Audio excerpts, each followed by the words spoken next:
درود به برنامه اخبار آزادی خوش آمدید. امروز جمعه است 30 اکتبر است و من عبدالله اشرف در 15 دقیقه بعدی خبرهای آخرین تاجیکستان و جهان را منظورتان میکنم. حالا توجه کنید به سرخط موضوعات. امام علی رحمان به حیث رئیس جمهوری تاجیکستان سوگند یاد کرد و به مردم کشور چنین وعده داد: تا نفسی واپسین به شما صادقانه خدمت بکنم. در امریکا انتخابات پرزیدنتی نزدیک می شود و بعضی از اداره و مؤسسه ها از ترس تلاطم های احتمالی در روز رایدهی چاره‌های امنیتی می اندیشند. کرونا نو یک خبرنگار شناخته تاجیک را برد. محمود جان دادابوی فقط 51 سال داشت و مرگ او همکاران و جامعه خبرنگاری تاجیکستان را سخت اندوهگین کرد. دیمون سال باششمون رو نفسمون نفسش مشکل شد. دکتر که اگر تلفن گازلم مافت که بشه گفتم. امروز در شهر دوشنبه امام علی رحمان سوگند پرزیدنتی یاد کرد و به دوره پنجم ریاست خود آغاز بخشید.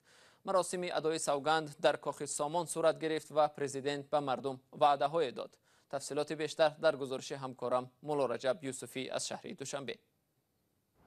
چند لحظه قبل در اینجا ارتش تاجیکستان بر رئیس جمهور امام علی رحمان سوگند صداقت یاد کرد. مراسم سوگند یادکنی امام علی رحمان که طبق اطلاع کمیسیون مرکزی انتخابات در انتخابات روز 11 اکتبر غلبه کرده است، نخست از قصر ملت شروع شد.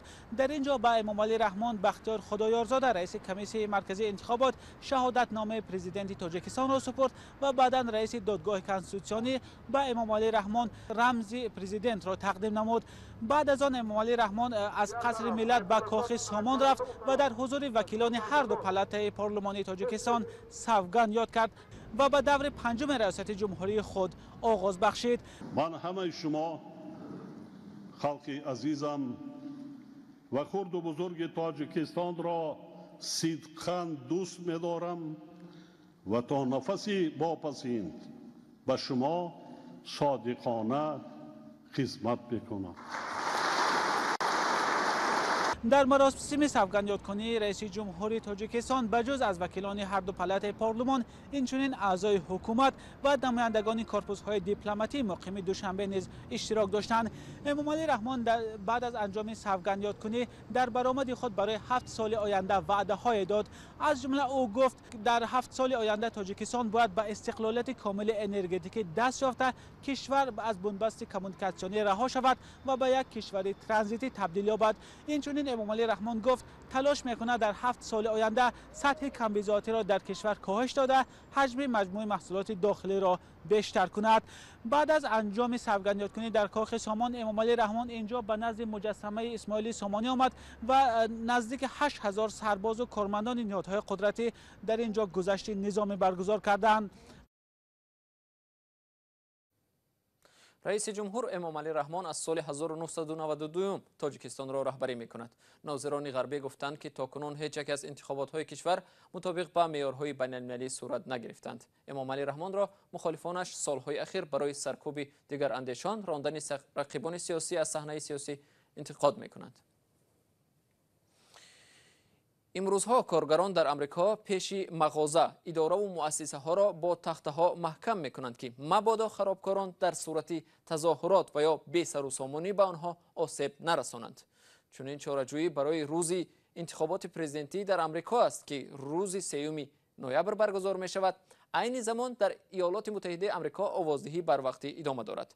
تفصیلات در گزارش همکارم کیومرثی عطا.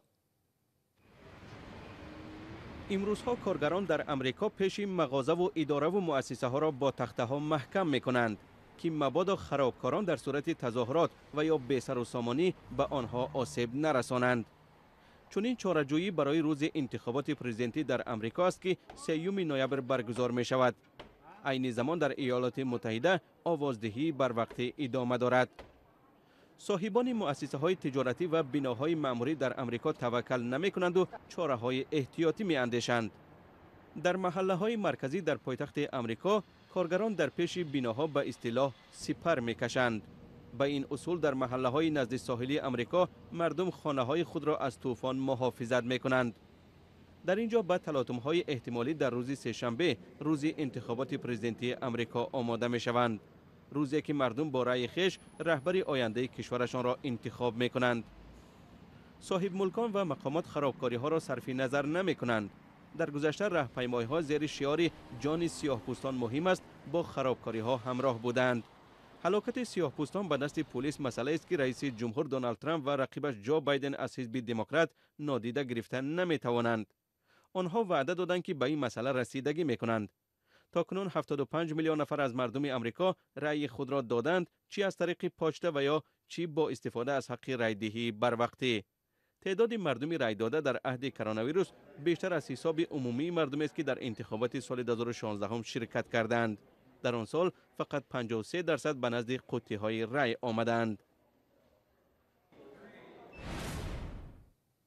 در ادامه موضوع انتخابات در تاجیکستان هم به معرکه انتخابات پرزیدنتی در امریکا بی توجه نیستند.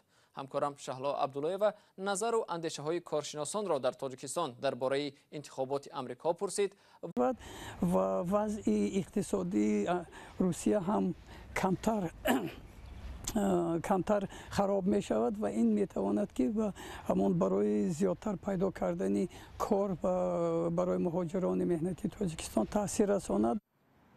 امریکا در بخش‌های گوناگون از قبیل اقتصاد، امنیت، سرحد، کشاورزی، مواد مخدر و رشد جامعه شهروندی با تاجیکستان همکاری دارد. کارشناسان میگویند سبب توجهی به خصوص کاربران شبکه‌های اجتماعی و دایره‌های دیگر تاجیکستان به انتخابات امریکا به شیوه برگزاری آن ربط دارد. چون معیارهای بسیار در رابطه با تامین کفالت حقوق انسان، ایواز شدن قدرت، نوابسته از رژیم سیاسی، خالصانه بها دادن به روندهای سیاسی داخلی خارجی از جانب امریکا عادلانه صورت میگیرد.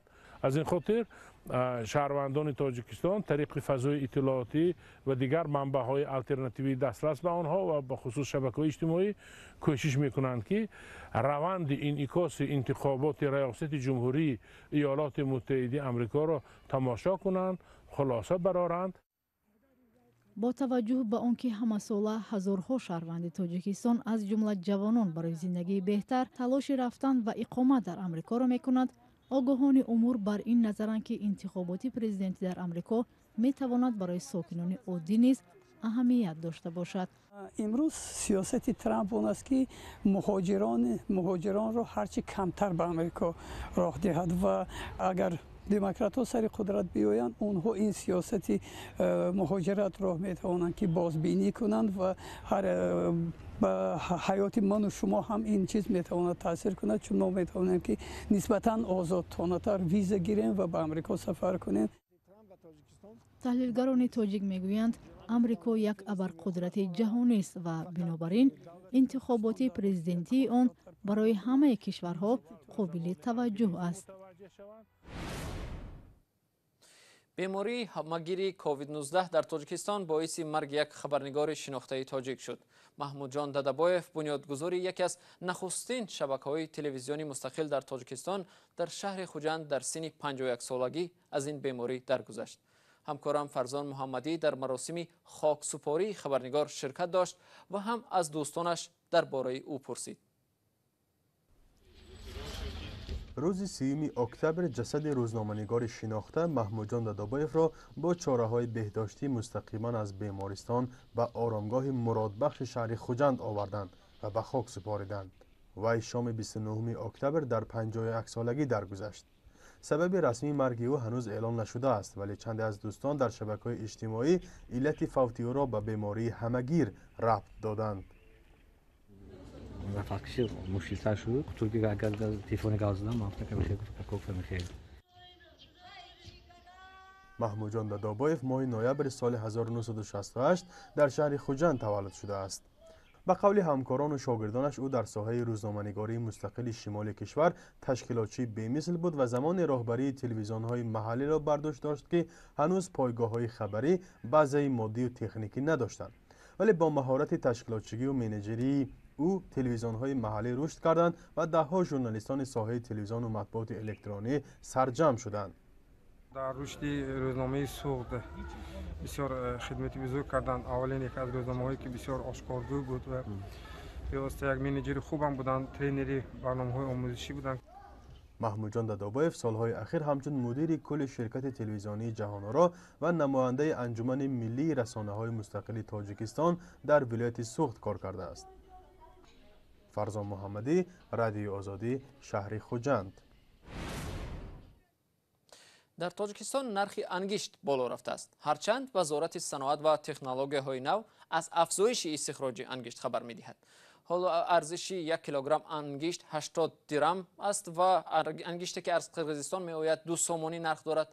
این در حالی است که به علت پاندمی و بسته بودن راه‌ها و مهاجرت کاری درآمد خانواده‌ها کم شده، آمادگی آنها را به فصل سرما با مشکل روبرو می‌کند. گزارش تلویزیونی نستایش وریمه را همکارم امردین اولیموف تقدیم می‌کند. سلیمه از آغاز بهار سرگین گاو جمع می‌کند و تپی می‌سازد تا با جای انگشت در زمستان استفاده برد. او هر جای هضم دید جمع می‌آورد و در هضم خانه می‌ماند. خانواده بزرگی آنها را مردان خانواده با مردیکاری تأمین می‌کنند. خانه تنها با تپی گرم نمی‌شود. از این رو عائله مجبور است که انگشت خرد. نرخ انگشت باشد دائم بالا می‌رود. نه این گوی خدمت می‌شود. تپک می‌کنیم. دو گو دارم، یک گوساله دارم. می‌هزم ایمون درختای خودمان می‌بریم. قاق می‌کنیم می‌گیریم برای علاوه. های کمر وقتش دمی تویستون که ارزان‌تر از ورمان می‌رسم. یا لینچه نیم لینچه می‌آوریم علاوه می‌کنیم. رسلان پیرومشویف از پیش برای زمستان انگشت ذخیره کرده است. میگوید قیمت آن در تابستان و یا آغاز تیر ماه ارزان‌تر است. اما ذخیره او برای فصل سرما میرسد و یا نه وقت نشان خواهد داد. زمستان پیشتر اگر بیاید همه کمی رسونه، اگر با سخت‌تر بیاید خیلی مجبوریم با قشلاق مانده است میریم با انگشت سنگ میخریم. نرخ انگشت در تاجیکستان هر سال منتظم بالا می رود، اما وابسته با موسم هم عوض می شود. سیاست نرخگذاری از شرکت‌های استخراج کننده وابسته است، اما گرانشوی موسمی نرخ انگشت از آنهای وابسته است که به استخراج، انتقال و فروش انگشت مشغولند. به گفته بارکشان‌ها در فصل زمستان خراجات آنها برای بارکشانی از جمله خرید مواد سوخت بیشتر می شود. از کن انگشت تا به دست خریدار رسیدن آن نرخش از 1 تا 1.5 برابر می افزاید. هر قدر مسافه از کن انگشت دور باشد همون اندازه نرخش هم گران می شود. خیلی نرخش می شود تا راه کیلو تا اینجا اومدن، مثال 1 تن کمر هست در بالا مثال 400 سومن در خودش درم کن تا راه کیلوش 170 سومن دیگه برای ماشین آوردن میگیره. خیلی جدا ما میفروشیم 650 670. وزارت صنعت و تکنولوژی‌های نو چنین رنگ گرفتن حال را با زیاد شدن خراجات شرکت‌های استخراج کننده انگشت ربط می‌دهد. بیننده ارجمند، این گزارش آخری برنامه امروز بود. تشکر از شما که تا این لحظه ها با ما بودید. تا صحبتی بعدی می توانید زیر نشانی www.azadi.org از وبسایت رادیو آزادی استفاده کنید. نوارهای جالب در آزادی ویدیو کانال ما در یوتیوب گذاشته می شود. برایتان در 2 روز آینده استراحت با فراغت می خواهیم. تا ملاقات بعدی، خدا نگهدارتان.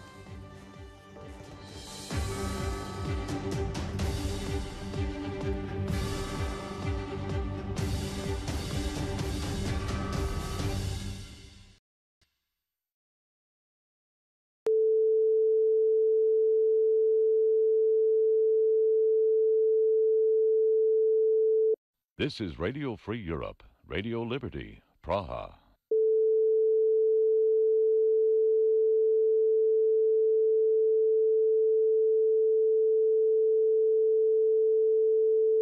This is Radio Free Europe, Radio Liberty, Praha.